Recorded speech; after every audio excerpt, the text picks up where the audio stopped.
www.attableek.com, the reviver of Iman.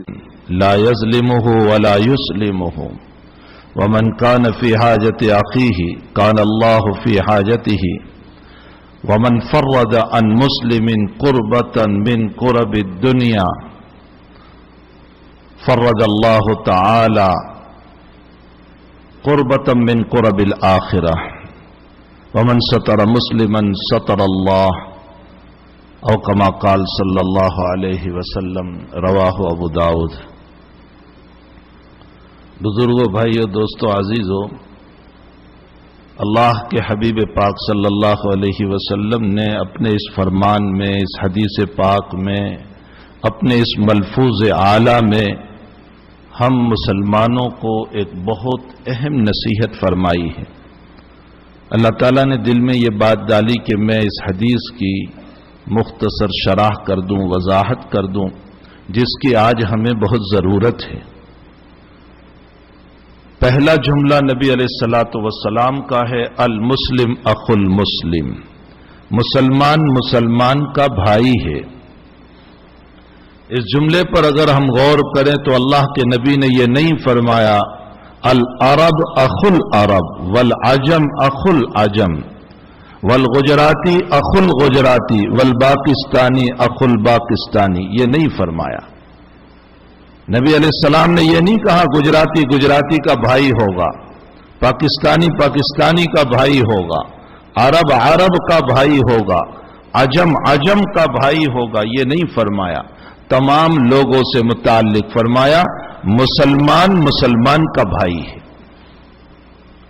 اس سے حضور پاک صلی اللہ علیہ وسلم نے ہماری ذہنیت جو علاقائیت کی ہے اس کو توڑ دیا۔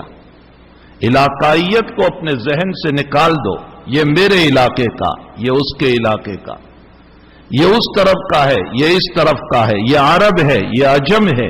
علاقائیت کو توڑو، مسلمان مسلمان کا بھائی ہے۔ یا ایھا الناس انا خلقناکم من ذکر وانثی وجعلناکم شعوبا وقبائل لتعارفوا ان اکرمکم عند اللہ اتقاکم۔ یا ایھا الناس، اللہ کہتا ہے اے لوگو، انا خلقناکم من ذکر وانثی، ہم نے تم سب کو ایک مرد و ایک عورت سے پیدا کیا، یعنی آدم اور حوا علیہم السلام سے ہم نے تم کو پیدا کیا۔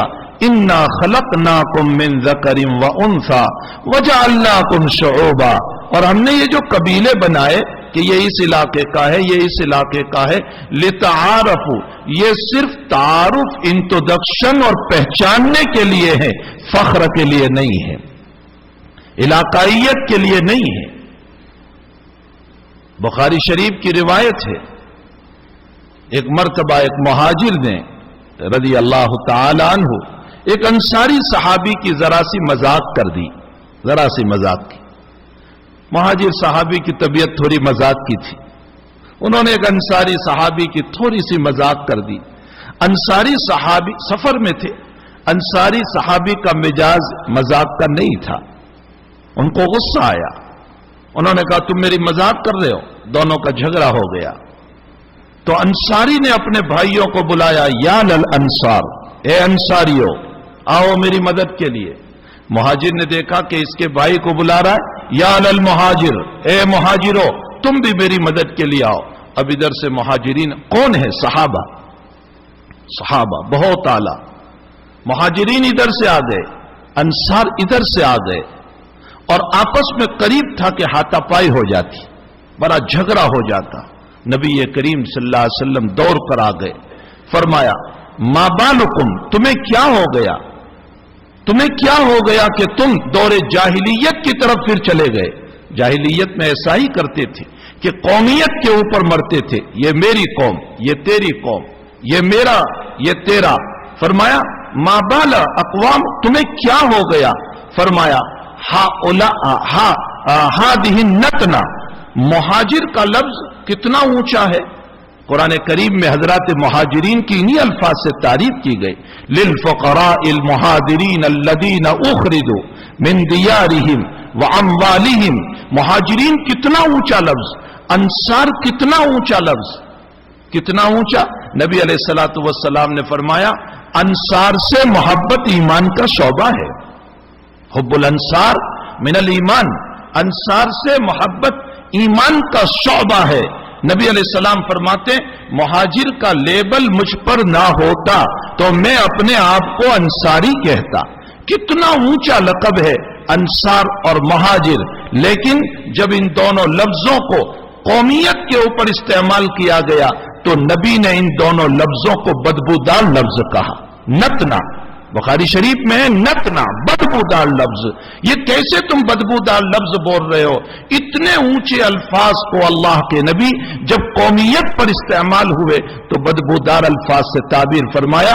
معلوم ہوتا ہے الفاظ کتنے اونچے ہو لیکن جب قومیت پر استعمال ہو جائیں گے، مسلمان پر استعمال نہیں ہوں گے، وہ اچھے الفاظ بھی بدبودار بن جائیں گے. تو یا ایھا الناس انا خلقناکم من ذکر و انثی وجعلناکم شعوبا وقبائل لتعارفوا. یہ قبیلے اور یہ سرنیم اور یہ علاقائیت کہ یہ فلاں جگہ کا رہنے والا، یہ فلاں، یہ صرف تعارف کے لیے تاکہ لوگ پہچانیں کہ آپ فلاں جگہ کے ہیں، آپ فلاں جگہ کے ہیں. باقی اس سے فخر کا مسئلہ نہیں ہو سکتا ہے کہ مجھے تم پر فخر، تم کو مجھ پر فخر. فخر کی چیز کیا ہے؟ ان اکرمکم عند اللہ اتقاکم. اللہ کے نزدیک مکرم وہ ہوگا جس کے پاس تقوی ہوگا. وہ غریب ہو یا امیر ہو، وہ کسی علاقے کا رہنے والا ہو، وہ عرب ہو یا عجم ہو، وہ کسی جگہ کا رہنے والا ہو. اللہ کے حبیب پاک صلی اللہ تعالی علیہ وسلم معراج منامی میں، یعنی خواب میں جو آپ کو معراج ہوئی، جس میں مبارک آپ کا اپنی جگہ پر رہا اور آپ تشریف لے گئے، آپ کی روح مبارک آسمانوں کے سفر پر، اس کو معراج منامی کہا جاتا ہے. جبریل امین اور میکائیل آپ کو لے گئے، آپ کی روح مبارک کو جب سیر ہوئی ہے تو آپ نے صبح میں فجر کے بعد فرمایا بلال میں جب جنت میں گیا، صحیح ترین روایت ہے، میں جب جنت میں گیا تو میرے آگے کسی کے چلنے کی آواز آ رہی تھی، کھٹ کھٹ کی آواز آ رہی تھی. میں نے جبریل سے پوچھا یہ کون میرے آگے چل رہا ہے؟ مجھے دکھائی نہیں دے رہا ہے، یہ آواز آ رہی ہے. تو جبریل نے فرمایا تمہارا بلال ہے. بلال تیرا عمل کیا ہے کہ تم اس سے آگے چل رہا تھا؟ کون سا تیرا عمل؟ فرمایا یا رسول اللہ، رو کر فرمایا یا رسول اللہ صلی اللہ علیہ وسلم آپ کی وجہ سے مجھے دین ملا، ایمان ملا، ہدایت ملی. میں تو ضلالت میں تھا، گمراہیوں میں تھا، آپ کی وجہ سے مجھے اللہ ملا. میرے کیا اعمال ہو سکتے ہیں؟ فرمایا نہیں تیرا کوئی عمل ہے. تو بلال نے فرمایا اللہ کے نبی یا رسول اللہ صلی اللہ علیہ وسلم میں جب مسجد میں آتا ہوں تو حق کے مسجد میں 2 رکعت پڑھتا ہوں جس کو تحیت المسجد کہا جاتا ہے. فرمایا مسجد کے حق میں 2 رکعت نماز پڑھتا ہوں. فرمایا یہی وہ عمل ہے جس عمل کی بنیاد پر تم جنت میں مجھ سے آگے آگے چل رہے تھے. علماء نے یہاں ایک وضاحت فرمائی ہے کہ بلال یہ مقام کیوں ملا. فرمایا دنیا میں بھی بلال سیکرٹری تھے نبی کریم صلی اللہ علیہ وسلم کے اور بلال کے آگے آگے رہتے تھے. تو اللہ نے جنت میں بھی نبی کے آگے حضرت بلال رضی اللہ تعالیٰ عنہ کو چلایا. میں نے یہ واقعہ اس لیے بیان کیا کہ وہ بلال جو غلامی کے دور سے آیا تھا، جو کالا کلوتا تھا، جو سودان کا رہنے والا تھا، جس کا چہرہ بھی کوئی خوبصورت نہیں تھا، اس کے بال بھی گھنگریالے تھے، نہ اس میں کوئی کشش تھی کہ جس کشش کے بنیاد پر لوگ اس کی طرف کھینچتے، لیکن وہ بلال ایمان لایا ہے نبی پر تو اللہ نے یہ مقام عطا کر دیا. وہ صہیب جو روم کا رہنے والا ایمان لایا، اللہ نے اونچا مقام عطا کر دیا. وہ سلمان جو فارس کا رہنے والا، وہ ایران کا رہنے والا، جو مجوسیت میں تھا اور مجوسیت سے عیسائیت میں آیا اور عیسائیت سے اسلام میں آیا، آقا صلی اللہ علیہ وسلم نے فرمایا سلمان منا وفی اہل بیتنا. اللہ اکبر. کیا فرما رہے؟ سلمان منا وفی اہل بیتنا. سلمان میرا ہے اور میرے گھر والوں میں سے ہے.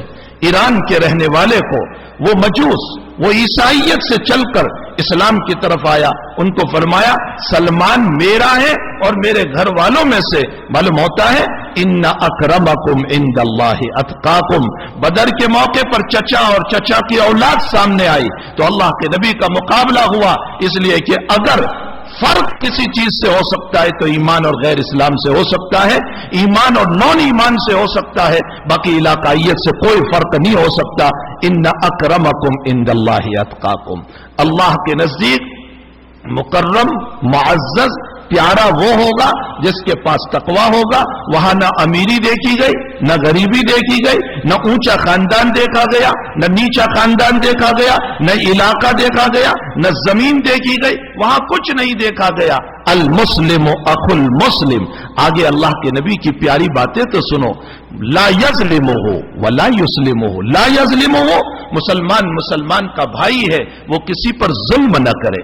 آج ہماری زندگی ایک دوسرے پر ظلم سے بھری ہوئی ہے. غیر تو ہمیں ستاتے ہی ہے، اپنوں نے بھی ستانے میں کوئی کمی نہیں رکھی.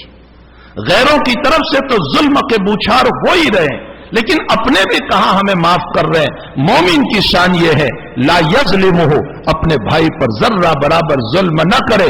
ولا یسلمہ، اور اپنے بھائی کو ویسے ہی نہ چھوڑ دے. اسلم چھوڑ دینا، اس کو ویسے ہی نہ چھوڑ دے کہ اس کا کوئی مدد کرنے والا نہ ہو، اس کا کوئی تعاون کرنے والا نہ ہو، اس کو کوئی اٹھانے والا نہ ہو. ہم نے خود ایک واقعہ، ایک زمانہ وہ تھا کہ اگر کسی کو چوٹ بھی لگتی تھی تو سارے مل کر اٹھا لیا کرتے تھے. ہم نے ایک واقعہ ابھی ہندوستان میں دیکھا کہ گاڑی سے ایک صاحب ٹکرائے اور زمین پر پڑے ہوئے بائک پر تھے، پیچھے سے کسی نے ٹکر ماری، وہ گرا، وہ بیچارہ گرا ہوا ہے اور وہاں سے ساری گاڑیاں پاس ہو رہی ہے ہائی وے سے، سب دیکھ دیکھ کر چلے جا رہے، لیکن اس کو کوئی ٹچ بھی نہیں کر رہا ہے، کوئی اٹھانے والا بھی نہیں ہے. ارے اسلام کو چھوڑو، انسانیت کا تقاضا بھی یہ تھا کہ کوئی اس کو اٹھا لیتا، لیکن آج انسانیت بھی ختم ہو گئی، اسلام کے احکام بھی ختم ہو گئے. لا یظلمہ، تم کسی پر ظلم نہ کرو. ولا یسلمہ، اور کسی کو بے یارو مددگار نہ چھوڑو. اگلا جملہ حضور پاک صلی اللہ علیہ وسلم نے ارشاد فرمایا، من کان فی حاجت اخیہ کان اللہ فی حاجت اخیہ. اگر تم دنیا میں اپنے بھائی کی ضرورت کو پوری کرو گے، اللہ تمہاری ضرورت پوری کرے گا. علاقائیت نہ دیکھو، بس میرا بھائی ہے، اس ناطے سے مجھے اس کی ضرورت کو پورا کرنا ہے. اگر میں نے اس کی ضرورت کو پورا کیا، اللہ تعالی ہماری ضرورت کو پورا کرے گا. اگلا جملہ نبی اکرم صلی اللہ علیہ وسلم نے فرمایا، ومن فرج قربتا عن مسلم فرج اللہ یوم القیامت قربا من قرب الآخرہ. اگر تم نے اپنے بھائی مسلمان کی کسی مصیبت کو حل کر دیا، اس کی ضرورت میں کام آ گئے، اس کی کوئی پریشانی تھی، آپ نے اچھا مشورہ دے دیا، اس کو اچھی بات بتا دی، وہ روتا ہوا آیا، آپ نے ذرا تسلی کے دو کلمات کہہ دیے، وہ بھوکا تھا، آپ نے کھانا کھلا دیا، وہ پیاسا تھا، آپ نے اس کو پانی پلا دیا، اس کو صبر کی ضرورت تھی، صبر کے دو الفاظ تلقین کر دیے، اس کو دلاسے کی ضرورت تھی، آپ نے اس کو کوئی دلاسا دے دیا، آپ نے کوئی بھی اس کی ضرورت کو پورا کیا. اللہ کے نبی کہتے ہیں جب قیامت کے دن بے شمار مصیبتوں میں تم ہوں گے، اللہ تمہیں مصیبت سے نجات دے دے گا. جس نے دنیا میں اپنے بھائی کو مصیبت سے نجات دی، اللہ تعالیٰ قیامت کے دن آخرت کی مصیبتوں سے اس کو نجات عطا کرے گا. اور اس کے بعد والا جملہ فرمایا، ومن ستر مسلما ستر اللہ یوم القیامہ. فرمایا تم نے اگر اپنے بھائی کے عیب کو چھپایا، تم نے اپنے بھائی کے عیب کو چھپایا، آپ پردہ دری کرنا عام ہو گیا، اس کے کپڑے کھولنا عام ہو گیا، کسی کی عزت لوٹنا عام ہو گیا، کسی کو پامال کرنا عام ہو گیا، کسی کو بدنام کرنا یہ ایک عام طریقہ ہو گیا. اللہ کا نبی کہتا ہے کہ تم نے کسی کے عیب پر پردہ ڈالا.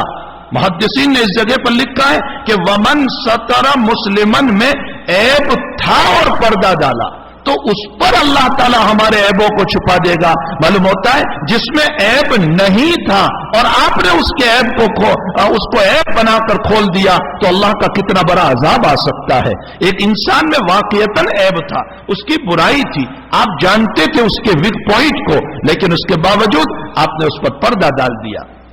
ستر اللہ یوم القیامہ، اللہ تعالیٰ قیامت کے دن ہمارے عیب کو چھپائے گا، نہ ہمارے نبی کے سامنے ہمیں رسوا کرے گا، نہ ہمارے ماں باپ کے سامنے ہمیں رسوا کرے گا، نہ ہمیں اپنے بڑوں کے سامنے رسوا کرے گا۔ اور اگر ہم نے دنیا میں لوگوں کے عیب کو کھولے ہیں تو یاد رکھو قیامت میں اللہ بھی ہمارے عیبوں کو کھول کر ہمیں اپنے نبی کے سامنے ننگا کر دے گا، اپنے والدین کے سامنے ننگا کر دے گا، اپنے بڑوں کے سامنے ننگا کر دے گا۔